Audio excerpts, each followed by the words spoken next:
Welcome back to Balance Sports.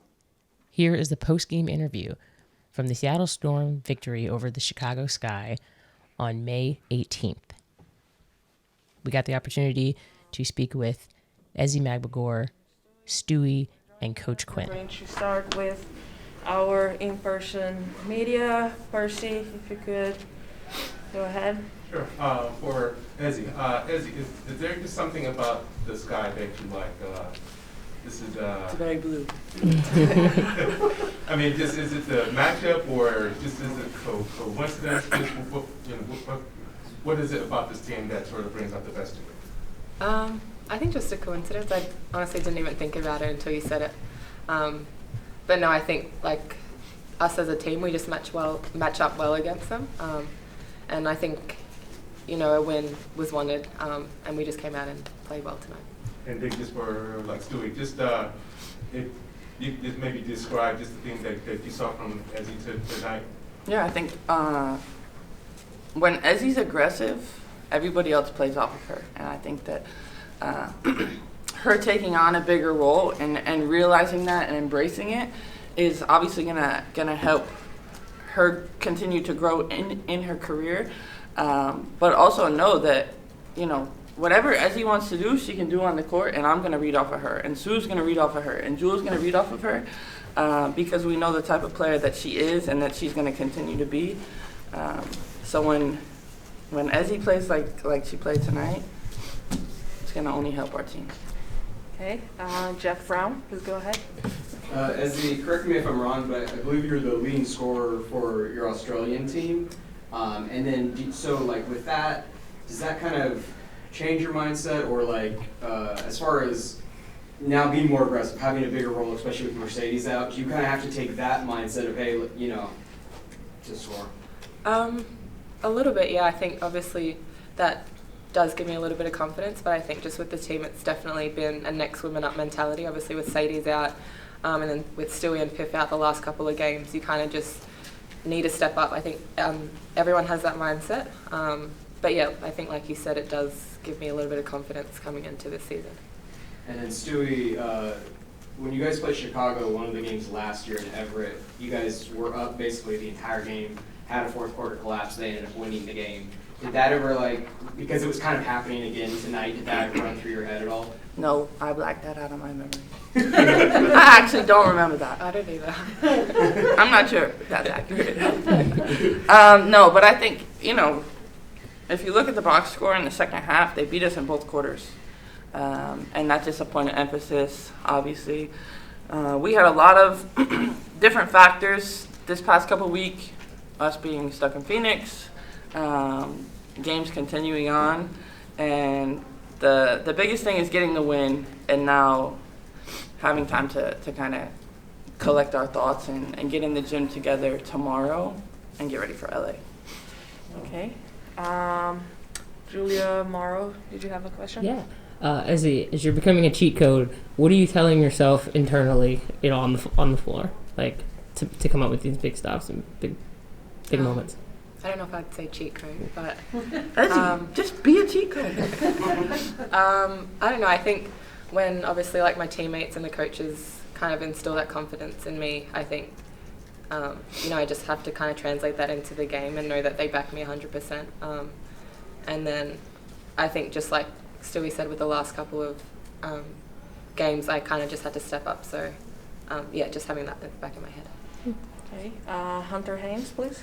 Stewie, you're kind of beaming from ear to ear talking about your teammates here. It seems like this is just such a great, the energy on this team, there's trust from one player to another. Just talk about what the relationships and the faith you guys kind of have across the whole roster right now. Yeah, I mean, if you look at our depth, no other team has it in the league the way that we do. And having each other's back, I think the overall thing is that we like each other.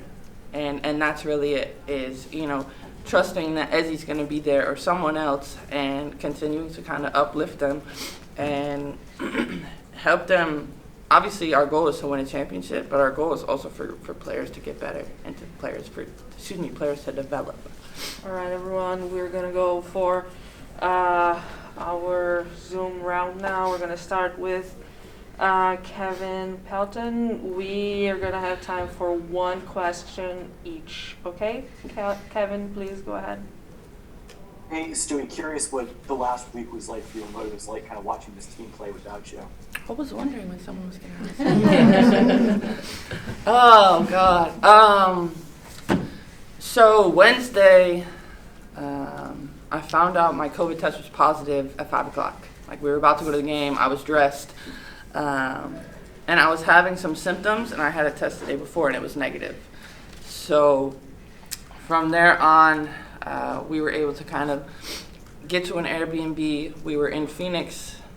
I was in Phoenix until yesterday. I got back yesterday afternoon, did all the things to get cleared to play, and then here I am. And I think that, I said it after the game, but COVID is real, and COVID is still a thing, and I think that just making sure that we're all taking the precautions to keep yourself safe and one another safe. But I'm very happy to be back and to be cleared to play. Thanks, Stewie. We're gonna go with Adler now. Go ahead. Yeah, just wanted to ask, as a team like, especially in the first half, there were a lot of times you, on offense, were matched up against Candace, and you were calling for the ball, you wanted to post her up. Just what was going into your confidence in those moments that, obviously it's a huge matchup, but you were comfortable and you wanted to go after that? Yeah, I don't think it was the fact that Candace was on me. I think we had, a focus on getting more points inside the paint this game. So I think I just had to have more of a post presence inside, no matter who was on me, and it just happened to be Candace. But yeah, that was kind of the focus of the game today. And to wrap up our Zoom folks, Christos, go ahead. Hey, congratulations on the win, first of all. Stewie, what did you like most of the way that you play and see players like Ezzy made a step up on the floor? What did I like most about the way that I played? Yeah, of the way that you play as a team overall. Oh, I was like the fact that I could run up and down the court. I liked that the most. No, I think that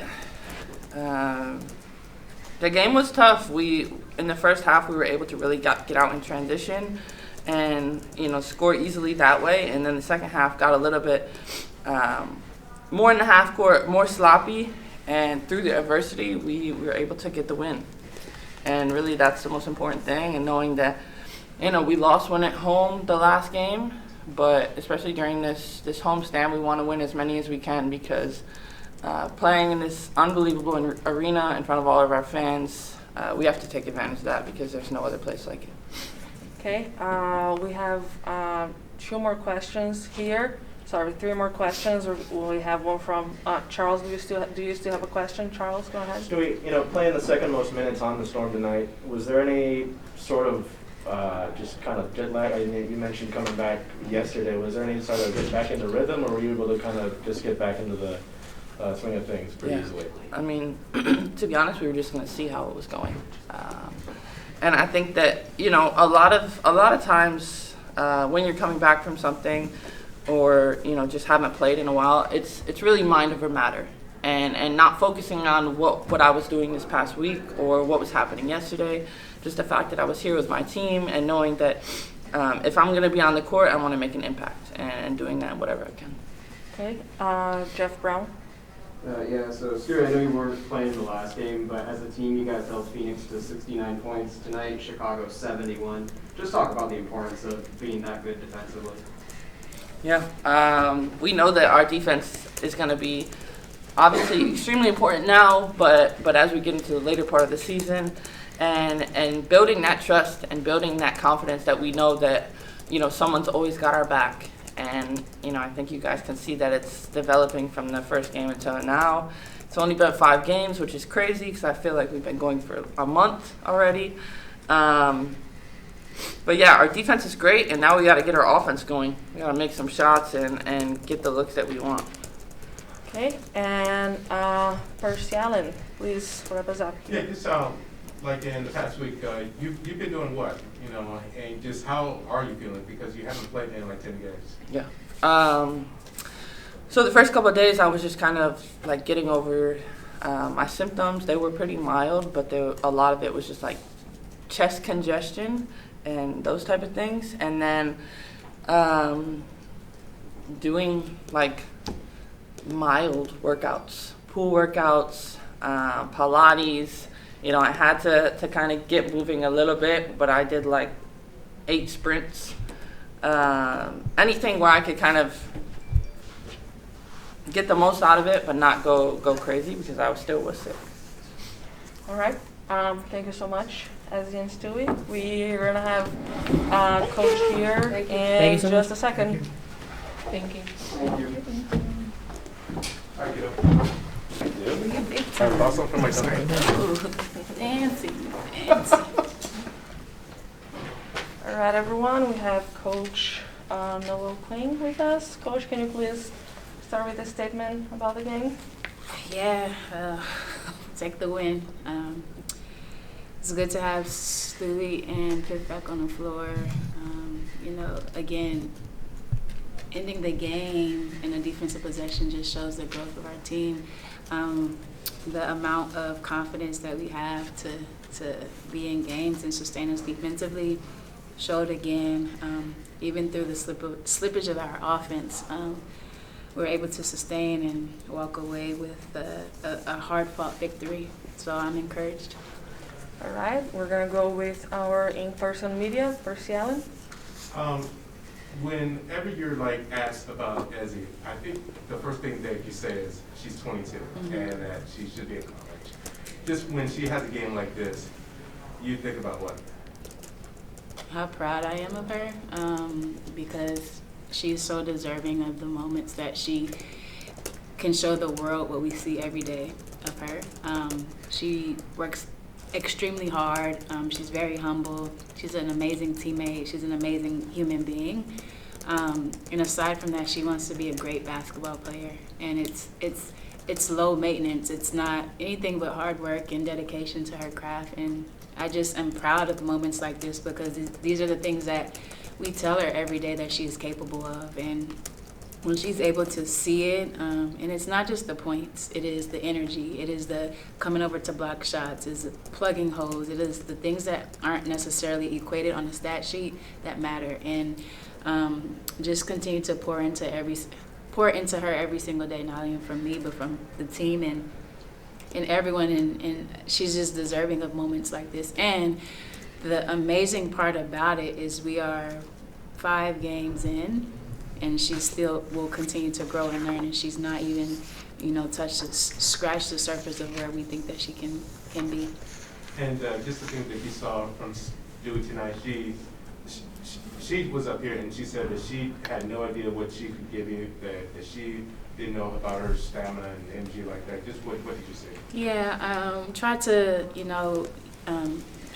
play her minutes a little bit differently so that it wasn't like an 8-minute spurt, maybe like a 4 or 5-minute spurt. And I don't think the win was a concern, more so than just rhythm and timing and things of those nature, things that Stewie would pick up as soon as she has an entire practice with us. So it was good to see that her stamina stayed, withstood like the way in which we kind of situated her minutes, and she was still very effective. I mean, Stewie being on the floor just changes things. It doesn't mean, she doesn't need to score 30 and have 10 rebounds to be productive. Just her stepping on the floor helps us tremendously. Okay, thank you. Jeff Brown, please go ahead. Last season in Everett, you guys had a very similar game against Chicago where they ended up beating you guys, kind of a fourth quarter collapse by you guys. Did that run through your head at all? Yes. And then, what do you think the lessons were learned from that and how you guys adjusted? The biggest thing I remembered is that Quigley got loose in that. And, it was very similar in that, our offense kind of didn't sustain and got a little janky, for lack of a better word. And then, the ball gets loose and, Gabby gets a LeBron chase down block, but then the ball travels and we don't get the bounce. So things like that happened kind of last time. It's just, it wasn't sharp, it wasn't executed. But I think what we learned from what we grew from was, again, defending in those situations, getting to 3-point shooters. Ezzy, I think, got a hand on Sloot's shot, and just being a little bit more, a lot more attentive to the personnel when it gets a little crazy, when that ball is just bouncing and then getting to the three-point line, because that's where they burned us last year. And then last game against Phoenix, you held them to 69 points. It didn't come with a win, but obviously that's an incredible job. Tonight against Chicago, just 71. Just talk about the importance of defense and how that can carry you guys through the season. It's very important as we find chemistry in our offense and find rhythm in our offense, and the pieces that we add as they find their comfort in our offense what will sustain us is our defense. And one thing that we know, we have pieces who can play defense. We have pieces who are growing and learning in our systems, and this is why we have the pieces here. It's not strictly for that, but because of these moments to where when our offense isn't clicking or offense isn't carrying us, like relying on our defense and hanging our hat on that, and having the personnel to do that and the people who want to actually do that. And it's cliche, but they say defense wins championships, right? And I think a lot of elite teams, they score the ball at a high clip, but also the way in which they defend is they're top in all categories, and so that will continue to be important to us. Jeff, day one, talking to my staff in our meetings, talked about defense and how we need to just be clean and be sharp. And I think, 5 games in, it's good, but I don't think it's where we'll be in a couple of months, and so I'm still encouraged about that. Okay, thanks, Coach. Anyone? Hunter? Yeah, Coach, you have another game coming up on Friday. How much of the minutes and the lineups you were seeing tonight was just based on the stuff you were seeing and liking on the court versus just wanting to get some players rest for a game pretty close? Yeah, no rest. Obviously, I love Jeff. You're gonna get on me. Love looking at the stats and seeing Stewie playing 29 minutes and Jewel at 26 and Stu at 21 and getting a win. But that's not going to always be the case, and I don't want to overtax our players. I know that we need to sustain and be just fresh and sharp throughout the course of our season. So today it wasn't load management or minutes in any of that, other than obviously paying attention to Piff and Stewie and their wind. It was just, I think we got great effort from the others tonight, and when we have that, it allows the minutes to be distributed in a way that will sustain us throughout the season. But I don't want to sacrifice that for wins. Like we're trying to win games, but I think we're having some valuable minutes from a lot of players, and it's really helping. We have time for one more question in person and one question online. We're going to go with Piper. Please go ahead. Kobe told me at the half that she felt like, especially in that second quarter, you guys had really played your systems, and that depth that we were seeing was the result of playing in those systems. You look at the end of the game, every single person has points. Do you feel like you stuck in those systems through the second half, or what kind of do you point to? Yeah, sorry to interrupt. I don't, in the second half, I think we got away from how we were executing offensively. We were very intentional about picking apart their pick and roll defense. We knew that they were going to hard hedge. I think we were moving the ball. We were finding it. We were very poised, and I think our shot selection kind of faltered in the second half because I don't know why. I think, but again, the defense sustained that, and that is chemistry, practice, flow, rhythm, all these things that adding new players in, getting our old players acclimated, and clicking on all cylinders. That does take some time, and so again, as long as our defense is sharp and on point, we cannot weather the storm when our offense isn't as sharp. Thank you. We're going to go now with Ann Adler on Zoom, and that's going to be our last question for today. So, Ann, please wrap us up. Hey, Coach. Just wanted to ask about that 5-person lineup you ran now, just on that final sideline out of bounds on defense. I think it was Jewel, Bree, Ezzy, Stewie, and Ezzy, or Gabby, sorry. Just how much time do you spend with that kind of lineup in practice, and just what does that give you for one possession of time that you haven't had here before? Yeah, we actually worked end of game defense yesterday, but you know we didn't have Piff and Stewie here, but the lineups, majority of that lineup was in the game, and you know we've talked through it, how we want to execute in those moments. We had another time to execute it against Phoenix as well, and these are things that we make sure we practice and we rep through various lineups, but that lineup has been on the floor and got some reps before, you know, prior to this as well. So, you know, at the end of the day too, you know, it's Gabby knowing her personnel and keeping someone in front and contesting at the end. You know, schemes can happen throughout the play, slip, whatever happens in the play, you can guard your yard and defend at a high level individually. That helps in those instances as well. Okay, well, thank you so much, Coach. Thank you so much, everyone. Congrats. That's it for Storm Media availability.